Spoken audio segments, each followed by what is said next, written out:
Shalom kekasih-kekasih Tuhan. Pagi hari ini kita kembali membaca dan merenungkan firman Tuhan dengan judul Perbuatan Ajaibnya Tuhan. Bersama dengan saya, Fani Paendong.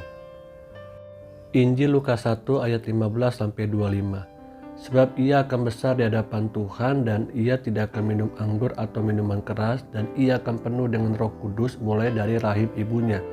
Ia akan membuat banyak orang Israel berbalik kepada Tuhan Allah mereka. Dan ia akan berjalan mendahului Tuhan dalam roh dan kuasa Elia untuk membuat hati bapa-bapa berbalik kepada anak-anaknya, dan hati orang-orang durhaka kepada pikiran orang-orang benar, dan dengan demikian menyiapkan bagi Tuhan suatu umat yang layak baginya.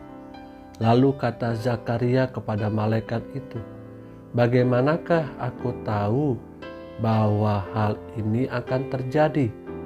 Sebab aku sudah tua dan istriku sudah lanjut umurnya." Jawab malaikat itu kepadanya, "Akulah Gabriel yang melayani Allah, dan aku telah diutus untuk berbicara dengan engkau dan untuk menyampaikan kabar baik ini kepadamu. Sesungguhnya engkau akan menjadi bisu dan tidak dapat berkata-kata sampai kepada hari di mana semuanya ini terjadi, karena engkau tidak percaya akan perkataanku yang akan nyata kebenarannya pada waktunya."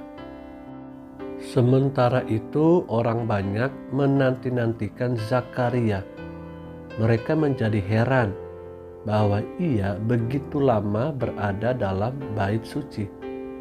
Ketika ia keluar, ia tidak dapat berkata-kata kepada mereka, dan mengertilah mereka bahwa ia telah melihat suatu penglihatan di dalam bait suci.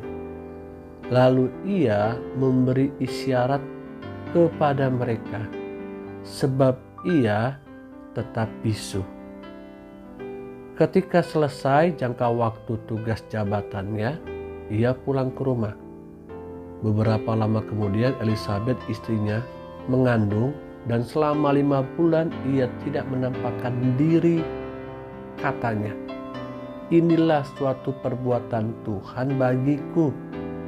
Dan sekarang ia berkenan menghapuskan aibku di depan orang.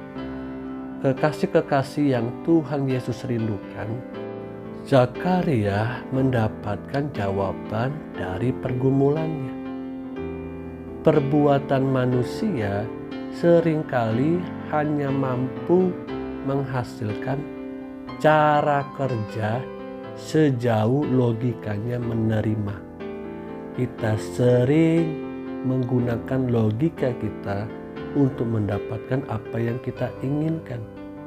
Bagaimana mungkin Zakaria dan Elisabet dapat memiliki seorang anak, padahal mereka sudah sangat tua? Di dalam hidup kita ini, apakah banyak ketidakmungkinan yang sedang terjadi hari-hari ini? Zakaria dan Elisabet memiliki ketidakmungkinan di dalam keberadaannya sebagai manusia, karena mereka sudah sangat tua untuk dapat memiliki keturunan. Apakah ketidakmungkinan yang kita alami sepanjang tahun 2020 ini, bahkan di penghujung akhir tahun 2020 ini, mungkin beberapa di antara kita memiliki ketidakmungkinan yang bervariasi. Ada yang mungkin bergumul dengan ketidakmungkinan untuk dapat sembuh dari penyakit yang sudah divonis oleh dokter bahwa tidak akan sembuh. Atau ada juga yang memiliki ketidakmungkinan di tengah-tengah COVID-19 ini. Pekerjaan sudah tidak punya, bahkan usaha mungkin mengalami penurunan dalam segi profit, atau dalam kebutuhan sehari-hari kita pun kita sungguh-sungguh berharap dan hanya mengandalkan jalan Tuhan untuk menolong kita. Tahun 2020 ini, semua kita mengalami ada begitu banyak ketidakmungkinan yang dapat terjadi dalam hidup kita. Segala rencana agenda kita di tahun ini tidak bisa berjalan dengan mulus. Tapi percayalah, perbuatan ajaib Tuhan akan menolong kita untuk mengakhiri tahun 2020 ini dengan manis. Haleluya. Amin.